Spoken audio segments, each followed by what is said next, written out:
Hello दोस्तों, मैं विकास अपने यूट्यूब चैनल पर आप सबका स्वागत करता हूं। दोस्तों, एनएससी और बीएससी पर मिलाकर 5000 से ज़्यादा कंपनियां लिस्ट हैं, जिनमें से 2-2500 स्टॉक में तो अच्छी खासी वॉल्यूम भी है।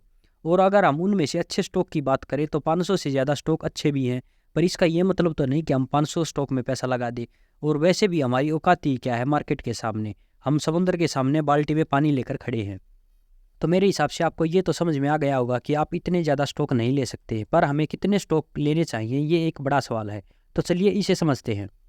सबसे पहले हमें ये समझना होगा कि स्टॉक मार्केट रेगुलर इनकम का जरिया नहीं है, और ना ही आपको यहाँ कॉन्स्टेंट रिटर्न मिलेगा। हो सकता है कि कोई स्टॉक 4-5 साल कोई रिटर्न ना दे और फिर एक महीने में ही इतना रिटर्न दे दे कि सब बराबर कर दे। तो मेरे कहने का मतलब ये है कि पोर्टफोलियो को प्रॉपर्टी की तरह देखो। जैसे आप कहीं प्लॉट खरीद कर उसे जल्दी बेचने का नहीं सोचते, वैसे ही आपको स्टॉक्स को ट्रीट करना होगा।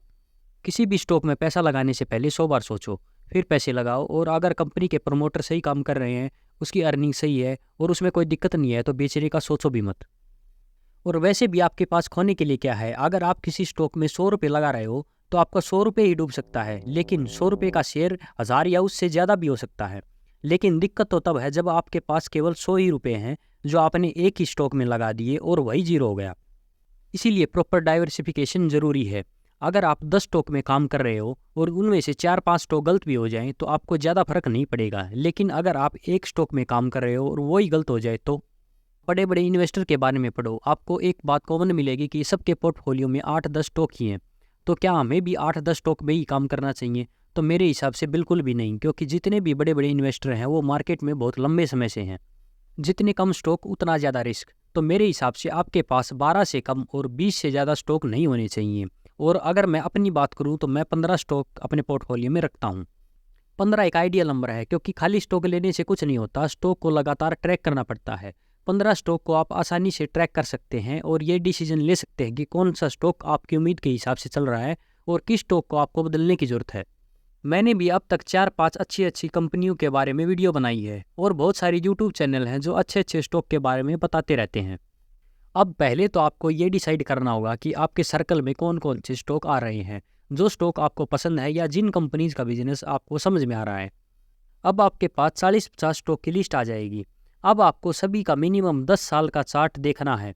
जिसमें भी वॉलेटिलिटी सबसे ज़्यादा है आप उसे छोड़ दो। अगर 45 डिग्री एंगल पर ग्राफ है तो ज़्यादा अच्छा है, जैसे पिडिलाइट इंडस्ट्री का है। उसके बाद आप कंपनी का ईयरली प्रॉफिट चेक करो। अगर ईयरली प्रॉफिट कॉन्स्टेंटली बढ़ रहा है तो अच्छी बात है। क्वार्टरली प्रॉफिट ऊपर नीचे हो सकता है। जैसे सिम्फोनी कूलर बनाती है, आपको फर्स्ट 2 क्वार्टर में प्रॉफिट अच्छा दिखेगा, फिर सर्दियों में सेल्स डाउन हो जाती है, इसलिए प्रॉफिट कम दिखेगा। इसका यह मतलब नहीं है कि कंपनी खराब है। अब मेरे हिसाब से आपके पास 15-20 स्टॉक ही बचे होंगे। अब सबसे पहले आपको लार्ज कैप स्टॉक डिसाइड करने होंगे, जैसे टीसीएस, रिलायंस। यहाँ आपको कांस्टेंट ग्रोथ के साथ साथ रिस्क कम मिलेगा। कम से कम आपको 7 लार्ज कैप स्टॉक में पैसा लगाना चाहिए, फिर 5 से मिड कैप जैसे रिलैक्सो फुटवेयर, और 3-4 से ज़्यादा स्मॉल कैप स्टॉक में पैसा नहीं लगाना चाहिए। और यहाँ तक अगर आपके स्टॉक का सिलेक्शन हो गया है तो अब एक लास्ट सवाल बचता है कि पैसे एसआईपी से लगाएं या एक बार ही लगा दें। तो मैं दोनों को फॉलो करता हूँ। अगर मेरे पास 100 रुपये लगाने के लिए हैं तो 20 रुपये पहले ही मैं साइड में कर देता हूँ। कई बार स्टॉक बहुत अच्छे प्राइस पर मिल रहा होता है, लेकिन हमारे पास पैसे ही नहीं होते लगाने को, तो ये 20 रुपये उस टाइम पर काम आते हैं। बाकी बचे हुए 80 रुपये मैं इक्वल डिवाइड करके एवरी मंथ लगाता हूँ, क्योंकि अगर आप बहुत ज़्यादा सोचेंगे तो आप पैसे लगा ही नहीं पाएंगे। तो मेरे हिसाब से आप समझ ही गए होंगे कि आपके पास कितने स्टॉक होने चाहिए और कैसे आपको इन्वेस्टमेंट करनी चाहिए। तो आज के लिए इतना ही। वीडियो अच्छी लगी हो तो लाइक करें, चैनल को सब्सक्राइब करें। धन्यवाद। जय हिंद, जय भारत।